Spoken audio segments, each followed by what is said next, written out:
Hello दोस्तों, functional analysis के अंदर हमारी जो नेक्स्ट थ्योरम है वो ये है कि हमारे पास क्या दिया हुआ है कि n dimensional Euclidean space Rn and unitary space Cn दिया गया है ऑफ ऑल n टपल्स का। यानी कि x हमें क्या दिया हुआ है, x1 x2 xn तक दिया गया है। Of real and complex number का क्या दिया हुआ है, Euclidean space and unitary space. जो हमारे पास n टपल्स का है उसको हमें क्या प्रूव करके दिखाना है कि वो क्या है, एक बेनाक स्पेस है अंडर द नॉर्म, और हमें नॉर्म क्या दी गई है, ये दी गई है। ठीक है, तो सबसे पहले हमें जो Rn यूक्लिडियन स्पेस और Cn जो यूनिटरी स्पेस दिया गया है उसको हमें क्या प्रूव करके दिखाना है, नॉर्म लीनियर स्पेस प्रूव करके दिखाना है। नॉर्म लीनियर स्पेस प्रूव करने के लिए हमें जो नॉर्म लीनियर स्पेस की जो 4 प्रॉपर्टी थी वो फॉलो करनी होंगी। तो हम सबसे पहले प्रॉपर्टी पे आएंगे कि जो हमारा सबसे पहली प्रॉपर्टी हमारी क्या थी, जो नॉर्म ऑफ एक्स है वो क्या ग्रेटर देन इक्वल टू 0 होना चाहिए। तो हमें क्या दिया गया है, जो ये एक्स है, क्योंकि ये हमारा मोड है और मोड की टर्म हमारे पास क्या होती है, हमेशा पॉजिटिव नंबर होती है, इसलिए वो क्या होगी, या तो 0 होगी या फिर 0 से बड़ी होगी। इसलिए अगर ये हमारे पास 0 या 0 से बड़ी होगी तो हमारा जो नॉर्म ऑफ एक्स है वो भी क्या हो जाएगा, 0 ग्रेटर देन इक्वल टू 0 हो जाएगा। फिर हमारे पास आती है नॉर्म, इसकी सेकंड कंडीशन। सेकंड कंडीशन क्या थी, अगर नॉर्म ऑफ एक्स 0 के इक्वल होगा तो एक्स भी हमारे पास क्या होगा, 0 के इक्वल प्रूव करके दिखाना है। नॉर्म ऑफ एक्स हमें 0 के इक्वल है, नॉर्म ऑफ एक्स क्या दे रखा है, ये दे रखा है, इसको हमने 0 के इक्वल रख दिया और यहाँ से हमारे पास क्या आ जाएगा, मोड ऑफ एक्स आई हमारे पास क्या आ जाएगा, 0 के इक्वल, और मोड ऑफ एक्स आई हमारे पास क्या है, जो n टपल्स के x1 x2 xn तक है। यहाँ से हमारे पास क्या आ गया, x किसके इक्वल आ गया, 0 के इक्वल। और अगली हमारी जो प्रॉपर्टी है वो इम्पोर्टेंट प्रॉपर्टी है, वो है हमारे पास जो ट्रेंगुलर इनइक्वलिटी की प्रॉपर्टी। यानी कि जो norm of x plus Y है वो हमारा लेस देन किससे हो जाएगा, norm of x plus norm of y। इसको हमें प्रूव करके दिखाना है। इसको प्रूव करने के लिए हमें दो इनइक्वलिटी को प्रूव करना होगा। पहली इनइक्वलिटी है कोसी इनइक्वलिटी। कोसी इनइक्वलिटी के अंदर क्या है कि हमारे पास क्या दिया गया, हमने मान लिया कि x और y दो n टपल्स के रियल नंबर या फिर कॉम्प्लेक्स नंबर है। हम क्या लिख सकते हैं कि जो हमें जो मोड ऑफ एक्स आई और वाई आई, ये n टपल्स के हैं इसलिए एक्स आई और वाई आई ले लिया और टोटल के लिए समेशन ले लिया। ये हमारे पास क्या हो जाएगा, लेस देन हो जाएगा एक्स आई का स्क्वायर और इसकी होल पावर क्या हो जाएगी 1/2, वाई आई का स्क्वायर और इसकी होल पावर 1/2। इसको हम नॉर्म की फॉर्म में नोटेशन कैसे दे सकते हैं कि जो समेशन ये तो है जी जैसे कैसा, और लेस देन इक्वल टू, ये हमारे पास क्या हो जाएगा, नॉर्म ऑफ एक्स, और ये हमारे पास क्या हो जाएगा, नॉर्म ऑफ वाई। इसको हमने नॉर्म के फॉर्म में नोटेशन दे दी। अब हमारे पास आगे क्या है कि ए और बी हमारे पास अगर दो नॉन नेगेटिव नंबर हैं, यानी कि एक्स आई और वाई हमारे पास दो नॉन नेगेटिव नंबर है, तो उनको हम ए एम यानी कि अर्थमेटिक मीन और ज्योमेट्रिकल मीन की फॉर्म में इस तरह लिख सकते हैं कि ए की पावर हाफ और बी की पावर हाफ लेस देन किससे हो जाएगी, ए प्लस बी बाई 2। यहाँ पे हम अगर हमारा x और y 0 होगा तो ये हमारी वैसे भी इनइक्वलिटी क्या हो जाएगी, ट्रू हो जाएगी। तो इसको तो प्रूव करने की ज़रूरत नहीं रहेगी। लेकिन आगे क्या है, अगर हमारा x और y अगर 0 के इक्वल नहीं होगा तो हमने क्या मान लिया कि जो ए आई है यहाँ से और बी आई है, इनको हमने मान लिया कि ये, इसको हम किस तरीके से नोटेशन दे सकते हैं कि जो mode of x I norm of X और इस सारे का की पावर क्या हो जाएगी 2, और सेम इसी तरह से हमने बी आई को मान लिया। ए आई और बी आई की वैल्यू हमने यहाँ रख दी। ए आई की वैल्यू यहाँ से एक्स आई और यहाँ से वाई आई, यहाँ से इसका स्क्वायर है और यहाँ पावर हाफ है, तो इससे ये कैंसिल हो जाएगा, सीधा बचेगा एक्स आई और यहाँ से वाई आई और यहाँ से नॉर्म ऑफ एक्स और norm of Y less than equal to 1/2 था, ये कॉमन ले 1/2 हमने आगे ले लिया। ए प्लस बी, ए प्लस बी, ये हो गया। यहाँ से हमने क्या लिख लिया, ये एज इट इज़ और लेस देन। देखो ये जो हमारा एक्स आई है और इसका स्क्वायर, एक्स आई के जो हमारे पास एन टपल्स हैं वो हैं, और एक्स आई अगर हमारे पास एन टपल्स हैं तो यानी कि हमारे पास उनका टोटल हो जाएगा। टोटल को हम क्या लिख सकते हैं, नॉर्म ऑफ एक्स। तो यहाँ से हमारा एक्स आई को हम नॉर्म ऑफ एक्स लिख सकते हैं, और ये नॉर्म ऑफ एक्स हो गया, इसके डिवाइड में नॉर्म ऑफ एक्स, यहाँ से ये कैंसिल हो जाएगा तो क्या होगा, वन। सेम इसी का हो जाएगा वन। वन और वन हमारे पास क्या हो जाएगा, वन और वन हमारे पास क्या हो जाएगा, टू। टू से टू कैंसिल हो जाएगा, तो ये हमारे पास लेस देन इक्वल टू किसके आ गया, वन के आ गया। तो यहाँ से हम इसको इस साइड ले आएंगे, इसको इस साइड ले आने पे क्या हो जाएगा, हमारे पास समेशन आई की वैल्यू वन से N X I Y I mod of less than equal to norm of X norm of Y. ये तो हमारा आ गया यहाँ से इन कोसी इनइक्वलिटी। लेकिन हमने क्या प्रूव करना है कि जो x प्लस वाई है वो क्या हो जाएगा, less than equal to norm of x plus norm of Y.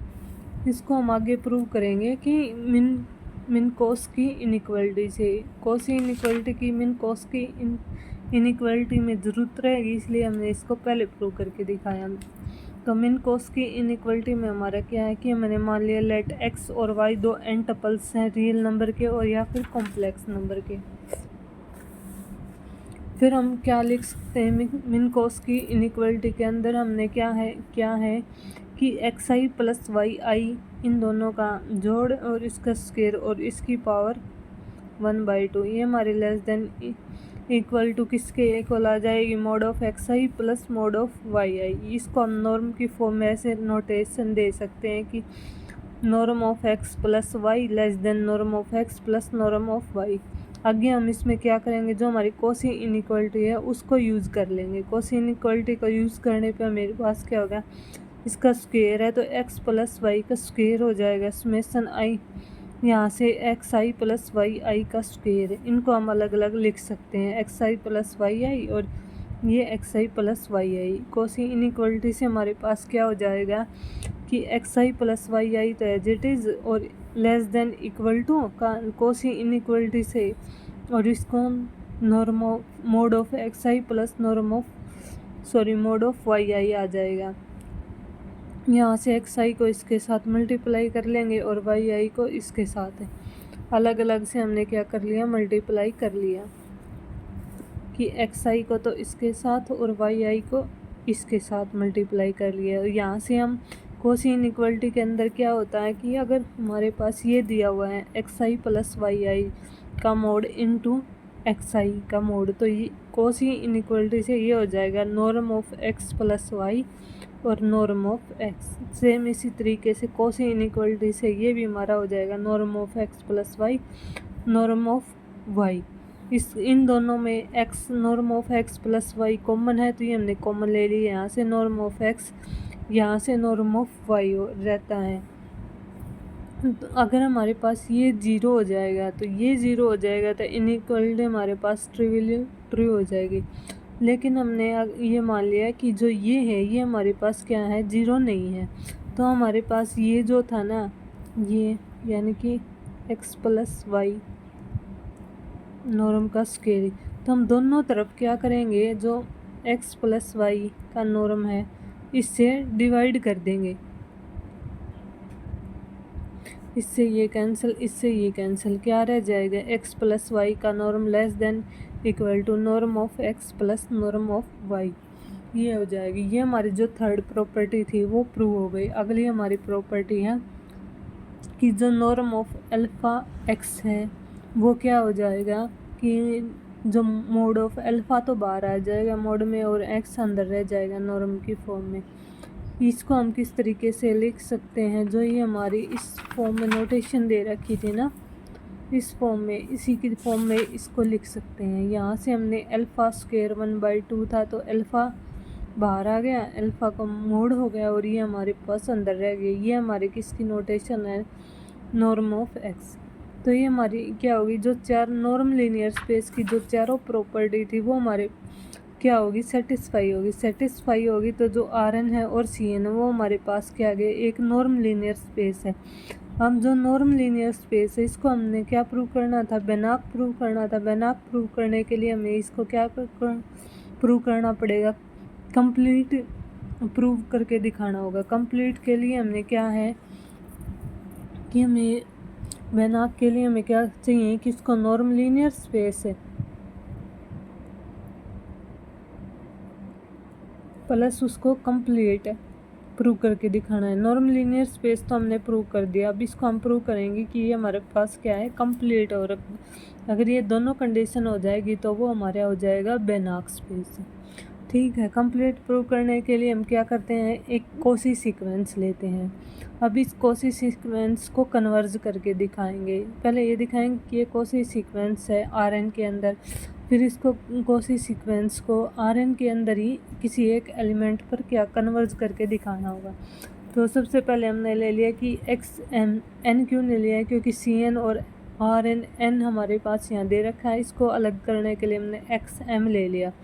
हमारे पास क्या है, कोसी सीक्वेंस है। एक्स एम को हम किस तरीके से x1 x2 x3, क्योंकि हमारे पास क्या है एन टपल्स हैं और एम को ऊपर ले लिया। ठीक है, अब हमारे पास क्या है, जो कोसी सीक्वेंस की जो डेफिनेशन है वो लगा देंगे। और वो क्या है कि हमारे पास लेट हमने मान लिया कि एप्सिलॉन हमारे पास क्या है, कोई भी स्मॉल एप्सिलॉन वो ग्रेटर देन 0 है। अगर वो ग्रेटर देन 0 तो norm of X M minus X L क्या हो जाएगा, लेस देन एप्सिलॉन। और हमारे क्या दिया होगा, एन नोट कोई पॉजिटिव इंटीजर दिया है जहाँ पे हमारे क्या है एम और एल हैं, या तो एन नोट से बड़े हैं या फिर इसके इक्वल हैं। हमने दोनों तरफ इसका क्या कर लिया, स्क्वायर कर लिया। स्क्वायर कर लिया तो ये जो हमारा एक्स एम और एक्स एल है ये हमारे पास क्या है एन टपल्स हैं, तो समेसन ले लिया। दोनों साइड समेसन ले, इस साइड समेसन ले लिया। तो अगर हमारे पास इनका यहाँ से हमारा क्या हो जाएगा एक्स आई एम, अगर इसका समेसन भी इससे छोटा है तो हमारे पास जो एक टर्म है वो भी इस एप्सिलॉन से छोटे हो गई, तो वो हमारी ये हो जाएगी। और यहाँ से हमने स्क्वायर दोनों साइड से हटा दिया तो हमारे पास क्या होगा, mode of x I am minus x I L हमारे पास क्या होगा, लेस देन एप्सिलॉन। और ये हमारे पास क्या दे रखी थी, जो एक्स आई है वो हमारे एम से 1 से इन्फिनिटी है। ये हमारी एक कोसी सीक्वेंस है आर के अंदर, और आर हमारे पास क्या है रियल नंबर है, और वो हमारे पास हमें पता है कि वो हमारी कंप्लीट सीक्वेंस होती है। तो अगर वो कंप्लीट सीक्वेंस है तो हमने मान लिया जेड आई कोई भी इस आर से बिलोंग करता है। तो अगर हम इससे बिलोंग करता है और ये हमारे पास कंप्लीट है, तो अगर हम इस एक्स आई ये हमारी इस कोसी सीक्वेंस है, क्योंकि ये हमारी कोसी सीक्वेंस की प्रॉपर्टी को फॉलो करता है। कोसी सीक्वेंस आर के अंदर है और आर हमारे पास कंप्लीट है तो एक किसी पॉइंट पर कन्वर्ज करेगी ये सीक्वेंस। तो किस पर कन्वर्ज करेगी कि जो हमारा एक्स आई है उस पर हम लिमिट लगा देंगे, वो हमारे पास किस पर कन्वर्ज करेगी, जेड आई पर। तो हम जो हमारे पास जो ये एक्स आई एल था इस पर हम लिमिट लगा देंगे। इस पर हमने लिमिट लगा दी तो यहाँ से हमारी ये जेड आई पर कन्वर्ज हो गया। तो इसमें सन ये क्या हो जाएगा, x I am minus Z आई का स्क्वायर लेस देन एप्सिलॉन का स्क्वायर। यहाँ से हमारे पास क्या हो जाएगा, दोनों तरफ हमने क्या है 1/2 ले लिया तो ये हमारे पास रह गया 1/2 लेंगे तो ये हमारे एप्सिलॉन रह गया। और ये x I am minus Z आई, यहाँ से ये हमारे पास होल टर्म थी, आई की वैल्यू 1 से लेकर एम तक थी। लेकिन हमारे पास अगर 1 टर्म है तो वो हमारे पास क्या हो जाएगी, लेकिन अगर हमारे पास 1 टर्म है तो वो हमारे पास क्या हो जाएगी, mod of X M minus Z I किस पर कन्वर्ज करेगा, जेड पर है।